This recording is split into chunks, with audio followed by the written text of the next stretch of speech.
Welcome to the light, and today we're shedding light on a situation out of Sarasota, Florida, where this afternoon, Tuesday, February 10th, multiple people were found deceased after a firearm was discharged at a home in the Amberlea neighborhood. Let's get into the details. Deputies responded to the 4800 block of Fallcrest Circle near McIntosh and Proctor Roads around 12:30 p.m. and found multiple victims, all of whom had been deceased, according to the sheriff's office. Now, a weapon was recovered from the home, and sheriffs called it an isolated incident. Several area schools were placed on lockdown as a precaution after the firearm incident, and the middle school sent a text to parents alerting them that the school had secured its perimeter, and the alert later expired. Now, Suncoast Technical College and Suncoast Polytechnical High School lifted their secure perimeters after about 15 minutes. Wilkinson Elementary School and Ashton Elementary School and Sarasota Middle School updated their secured perimeters to hold status for about 15 minutes before receiving the all clear. All schools were safe and there were no threats to students or staff members. Now, the sheriff's office has set up a media staging area at Bee Ridge Presbyterian Church, and they did conduct a official press conference later this afternoon, and they did have a Q&A. I will share that at the end of this video. It's only a little over 5 minutes long. Deputies were checking identification of residents entering the gated Amberlea community to ensure that only people who live there could access the area around the crime scene. There's one resident across the street from the incident who said that he heard gunshots around noon. They said that they were a little in shock, happening right here in my neighborhood, and Amberlea is a safe community. I mean, it's gated, and people just dying it's horrible. One man who said that he personally knew the people who lived in the home was visibly shaken when he arrived at the scene. Neighbors from across the street described the community as relatively safe, noting that incidents like this are unusual for the gated neighborhood. Investigators continue to learn more about the circumstances that have led up to this incident. Now, authorities would only disclose that none of the victims have been identified and that next of kin notifications have not been made. At the press conference, they would just say that there is more than one victim in this case. Now, when looking into information that was on the police scanner, it did specify that there had been 5 victims on scene, which was verified across other sources as well. Now, the next part I want to say is not fact. I like to be very clear on that. This is going to be some speculation and information that's coming from social media, so want to be very clear. However, there is some social media commentary that's coming in from neighbors. There had been somebody said that this was completely unexpected as a neighbor, that they never would have thought this would have come out of this household, being called a domestic incident. Somebody stated as a neighbor that it was a man who used a firearm against 4 of his family members and then used it against himself. That information was coming from quite a few sources. Specifically, one of them was from a direct neighbor there. Another one had even been from somebody that was saying they're a friend of the sheriff. Another one saying they're a wife of somebody in law enforcement. A lot of people who were saying the same thing. A lot of the general consensus does seem to be that there are 5 total victims involved, and that this does seem to be a domestic incident, which then would have been a homicide and then followed by a self-inflicted fatal wound. Again, just to verify, that part's going to have to be speculation until we get any official confirmation from the sheriff's department in this case. From this point, I will let the sheriff's conference play out so you can get the details directly from them on what they reported. Again, this is still an active and ongoing investigation. Thank you so much for tuning into The Light. For more information and updates on this case and many more that I cover, please make sure that you are following me. Stay safe, be kind to each other, and as always, I will see you all in the next one.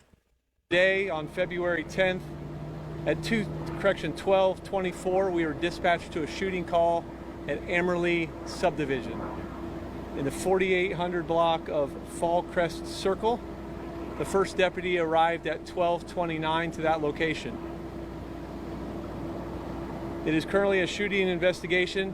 We do have multiple persons involved, and it appears that all of those persons are accounted for, therefore being an isolated incident with no threat to the public. We do have multiple victims. It is still unknown on how many, and there have been no identifications made or no next of kins notified.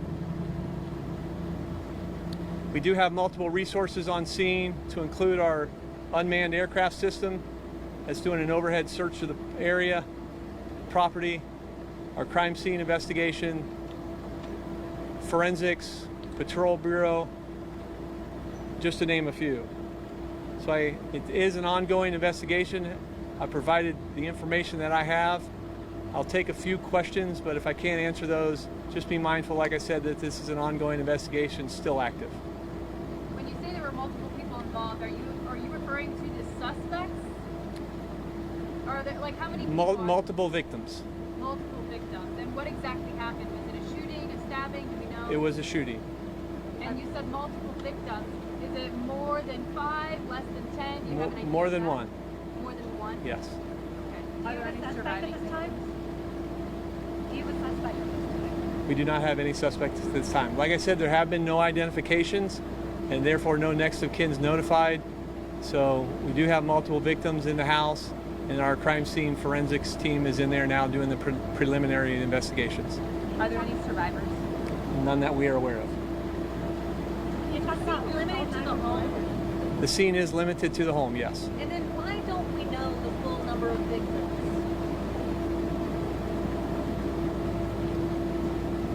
Like I said, this is a preliminary investigation.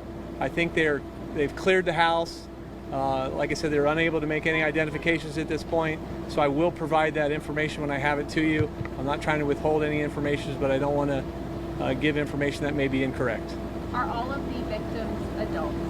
I don't know that answer. Can you talk about the response? Who called this in? Was it multiple 911 calls? Well, the 911 call came from a nearby resident, a nearby neighbor that was in the amberlea subdivision. Like I said, the response time was 12:29 from the dispatch at 12:24, so relatively quick. Do you believe all these people knew each other, the suspects and the victims? We don't have those answers. We've taken statements from nearby witnesses or neighbors in the area to see what information we can obtain. Is this a home that police have been called to before? Do you know? There have been 2 incidents that we dispatched to prior. I don't have those dates or times, but it doesn't appear that it's a residence that was of any suspicious nature or that routinely called for our services. Was there any weapon recovered on scene? There was a weapon that was covered on scene, yes. Could you give us kind of an idea of the ages or the demographic of the people? I don't have any of that information at this time, I'm sorry. Can you say if the home has doorbell cameras or surveillance cameras? So crime scene is on scene, investigating those types of tools to provide us more information. I'm not sure if this house specifically had a doorbell ring or a ring manufactured camera, but that will be part of the investigation, yes. Does it seem like suicide? I can't answer that, sir. I don't have that answer at this time. I'm sorry. Are there any signs of forced entry in the home? No, there's no signs of any forced entry. Damage here, any of the speed sign upside down, any of that related to that? I don't think that any of that's related, no. And you're not looking for anyone? The multiple... At this time, we are not looking at all. It appears that all persons are accounted for. Sorry, just to clarify, the multiple persons involved, you mean the victims, and you were only one suspect, correct? I don't know who is a victim, and I don't know who is a suspect. Right now, we have multiple victims, and that will assume come out as part of the investigation. Guys, what I'll do is, as I obtain more information, I'll put together a news release. I just want to give you a statement. I know you've been out here in the hot sun for some time. I wanted to give you the information that I had. Hopefully it was pertinent to your inquiries, but as I have more, I will provide that to you. I'll try to get a news release out as soon as I can. Are there any other agencies assisting the sheriff's office? There are not at this time, no. Do we know if there was more than one weapon? Are there any survivors or no survivors that I remember? Can you repeat that question, please? Are there any survivors or no survivors? We do not have any survivors located at this scene, no. Was there more than one weapon? I don't have that answer either. I think the preliminary searches of the home are still ongoing. I know a weapon has been located. I don't know how many, or whether they're involved in the incident or not.